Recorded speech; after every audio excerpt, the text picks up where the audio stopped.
കോഴിക്കോട് വടകരയിൽ 9 മാസം മുമ്പുണ്ടായ അപകടത്തിൽ കാർ പോലീസ് കസ്റ്റഡിയിലെടുത്തു. പുറമേരി സ്വദേശിക്കെതിരെയാണ് കേസുള്ളത്.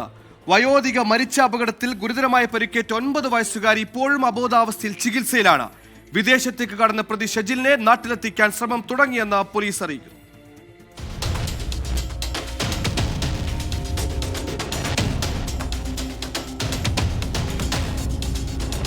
വടകര ചേറോട് ദേശീയപാതയിൽ കഴിഞ്ഞ ഫെബ്രുവരി 17-നാണ് അപകടമുണ്ടായത്. കേസിൽ വെള്ള കാറാണ് എന്ന സൂചനയല്ലാതെ മറ്റൊന്നും പോലീസിന് ലഭിച്ചിരുന്നില്ല.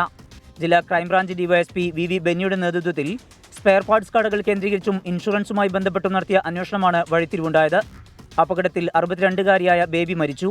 കൊച്ചുമകൾ ദൃശാന 9 മാസമായി ഗുരുതരാവസ്ഥയിൽ കോമയിൽ കഴിയുകയാണ്. ആവശ്യത്തിന് തെളിവുകൾ ഇല്ലാതിരുന്ന കേസിൽ നീണ്ട അന്വേഷണത്തിലൂടെയാണ് പ്രതിയായ പുറമേരി സ്വദേശി ഷെജീലിൽ എത്തിച്ചേർന്നതെന്ന് Kozhikode rural SP P Nithin Raj പറഞ്ഞു. ഈ ഒരു അപകടം നടന്നു എന്നുള്ളത് അറിഞ്ഞതിന് ശേഷം വണ്ടി നിർത്താതെ പിന്നീട് മുന്നോട്ട് പോവുകയും പിടികൂടാതിരിക്കുന്നതിന് വേണ്ടിയിട്ട് വണ്ടിയിൽ ആവശ്യമായിട്ടുള്ള മോഡിഫിക്കേഷൻ നടത്തുകയായിരുന്നു ചെയ്യുന്നതെന്ന് നമ്മൾ മനസ്സിലാക്കിയിട്ടുണ്ട്. കാറിനെ പോലീസ് ഇപ്പോൾ സീസ് ചെയ്തിട്ടുണ്ട്.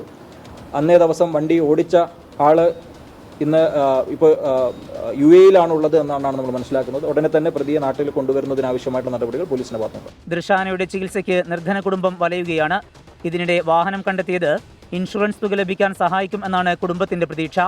ഒരു തുമ്പുമില്ലാതിരുന്ന കേസിലാണ് പോലീസിന്റെ നിരന്തരമായ അന്വേഷണത്തിലൂടെ വഴിത്തിരിവുണ്ടായിരിക്കുന്നത്. പ്രതിയെ നാട്ടിലെത്തിക്കാൻ പോലീസ് നടപടി ആരംഭിച്ചിട്ടുണ്ട്. വടകരയിൽ നിന്ന് അഭിലാഷ് പള്ളിക്കരയ്ക്കൊപ്പം സമീർ സി മുഹമ്മദ്, 24.